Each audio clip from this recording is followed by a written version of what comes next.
Good day mga koys, so marami na naman tayong updates regarding dito sa San Miguel Bearmen, kung saan nga itong San Miguel Bearmen ang kanilang rookie na si Keith Jimenez ay inaasahan na nga maglalaro dito sa unang laro ng PBA Commissioner's Cup ng San Miguel Bearmen kasama nga itong CTR7. At usapang San Miguel Bearmen, magbabalik na nga si Coach Leo Austria dito sa San Miguel Bearmen. At itong post naman ni Terde Rabina regarding dito sa kapwa Pinoy import niya na hayop ka rin sa Abando, na umani nga ito ng maraming views, kung saan ay aalamin natin kung ano ba ang ibig sabihin ni Terde Rabina sa hayop ka at rin sa Abando. Pero kung bago ka pa lang sa aking munting YouTube channel ay humihingi po ako ng likes, share and subscribe. Maraming salamat. So ito nga mga koys ay inaasahan nga natin na mapapanood natin ang TR7 versus TRX. Ito yung Terence Romeo versus Keith Jimenez, kung saan nga mga koys ay maglalaro nga ang SMB bukas nga ang schedule nila kontra sa Road Warriors sa alas 8 ng gabi. So ito nga mga koys ay kinumpirma mismo ni Kinito Hinson na maglalaro nga ang number 76 overall pick ng San Miguel Bearmen na si Keith Jimenez. So kung matatandaan natin mga koys ay napili nga ng San Miguel Bearmen itong si Keith Jimenez bilang pang number 76 overall pick. Isa sa mga pinakababang pick nga na nabigyan nga ng kontrata ng San Miguel Bearmen. Siguro dito nga mga koys ay maganda nga ang pinakita nitong si Keith Jimenez sa mga tryout nila at sa mga practices. Kaya 2 taong kontrata ang binigay ng San Miguel Bearmen dito nga kay Keith Jimenez. At ngayon nga nagka-problema nga muna itong si Keith Jimenez, kaya nawala ito sa official list nga ng lineup ng San Miguel Bearmen dahil sa may kontrata pa siya sa Jinsan Warriors sa MPBL. So ngayon nga natapos na nga ang obligasyon nitong si Keith Jimenez dahil nalaglag nga ang Jinsan Warriors sa semifinals kalaban nga itong Batangas City Imbasichil. So ngayon mga koys ay inaasahan na itong si Keith Jimenez ay maglalaro na para sa San Miguel Bearmen.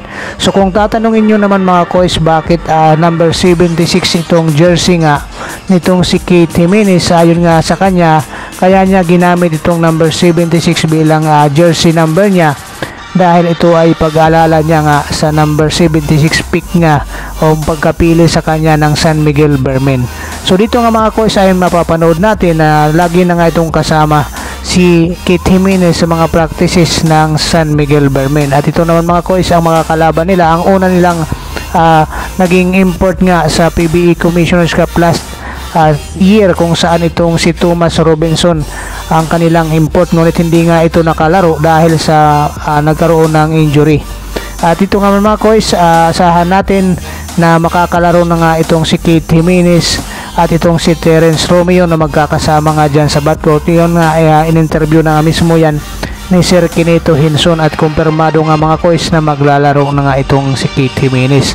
At si Vic Manuel naman mga koys ay hindi nga makakalaro dito sa San Miguel Bearmen dahil alam natin mga koys na mayroon pa itong injury. So sumatotal naman mga koys ay masaya ang mga fans ng San Miguel Bearmen ngayong mapapanood nila muli itong si 7 times MVP John Mar Fajardo na maglalaro at itong si Terence Romeo at mga idol nila dito sa San Miguel Bearmen. Itong si 7 times MVP John Mar Fajardo, alam natin dito mga koys magpapakitang gilas nga ito. At siyempre itong inaabangan ng lahat na maglalaro na nga itong si Keith Jimenez dahil alam natin malaking merkado nga ang tangay nitong si Keith Jimenez dahil kilala nga siya dito sa social media. Kaya malaking bagay nga itong si Keith Jimenez para sa PBA. Ngayon pa nga lang ay inaantay na nga ito ng mga fans na maglaro. At dito naman sa pangalawang update natin dito sa San Miguel Bearmen, ngayon nga ay nabalitang magbabalik sa San Miguel Bearmen na nga itong si Coach Leo Austria. At ito naman mga koys ay bilang consultant nga dito ni Coach George Gallant dito sa San Miguel Bearmen. So hindi po si Coach Leo Austria ang magiging head coach ng San Miguel Bearmen. Siya po ay consultant ng San Miguel Bearmen. Pero sumatotal nga mga coach, ang kagandahan ay makikita natin at nakakasama ulit ni Coach Leo Austria ang kanyang mga player dito sa San Miguel Bearmen, at syempre mabibigyan niya ng magandang motivation ang kanyang kupunan, kung saan siya nga ang nagdala at nagpakilala ng tinatawag na Death 5 ng San Miguel Bearmen, kung saan nga ngayon ay 3 na nga lang ang natira dito dahil na-trade na si Alex Cabagnot at saka si Arwin Santos. At isa pa sa inaabangan dito ay ang debut game nga nitong si Gironting dito sa San Miguel Bearmen, kung saan ay galing nga ito sa Converge Fiber Recess, at inaabangan din ang magiging debut game din ni Ivan Aska, ang kanilang import dito sa PBA Commissioner's Cup, kontra naman sa dati nilang import na si Robinson, kung saan itong si Ivan Aska ay national player nga ito sa kanilang bansa. At ito nga mga coach ay maganda nga ang pinapakita nito sa mga highlights patungkol nga dyan sa kanyang laro. Ngunit iba siyempre ang laro dito sa PBA. So antabayan na lang natin mga coach, at ito rin ang inaantay yung laro din nitong si Troy Malilien, kung saan itong si Troy Malilien ay napapirma rin ng San Miguel Bearmen bilang kanilang rookie. So ito nga mga coach, sana maganda ang maging takbo ng San Miguel Bearmen dito sa PBA Commissioner Cup sa tulong ni Coach Leo Austria at ni George Gallant. So para naman sa karagdagang updates natin mga coach, si Kabayang Lakay Renz Abando ay maganda nga ang pinakita dito sa laban kontra sa Changwon LG Seekers, kung saan ang kapwa Pinoy nga niyang import na si Terde Ravena ay nagbigay nga ng masasabi nating cryptic post patungkol dito kay Renz Abando. Ito nga mga coach ang post nitong si Terde Ravena, na ayon nga sa kanya, hayop ka at Renz Abando, or hayop ka at Abando Renz. So yun nga mga coach ang naging post nitong si Terde Ravena patungkol dito sa ating kababayan na si Lakay Renz Abando.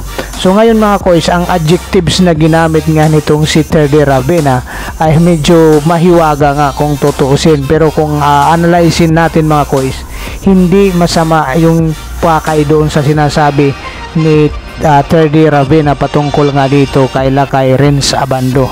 So ang adjectives nga na ginamit nitong si Terde Ravena patungkol dito kay Renz Abando na hayop ka at Renz Abando ay isa ring admiration nga mga coach dito nga sa ang ibig sabihin dito ni Terde Ravena na hayop ka at Renz Abando, hayop ka sa galing at Renz Abando. Yun ang ibig sabihin niya mga coach, lalong lalo na sa mga highlight nga nitong si Kabayan Renz Abando, kung saan ay nagdadak nga ito sa harap-harapan nga sa tinatalunan nga niya ang kanyang mga kakampi.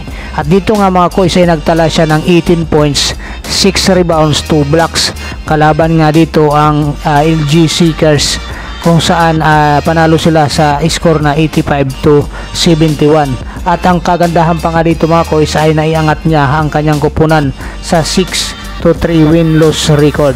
So yun ang ibig sabihin niya mga coach nitong si Terde Ravena na hayop ka at Renz Abando, hayop ka sa sipag sa paglalaro ng basketball.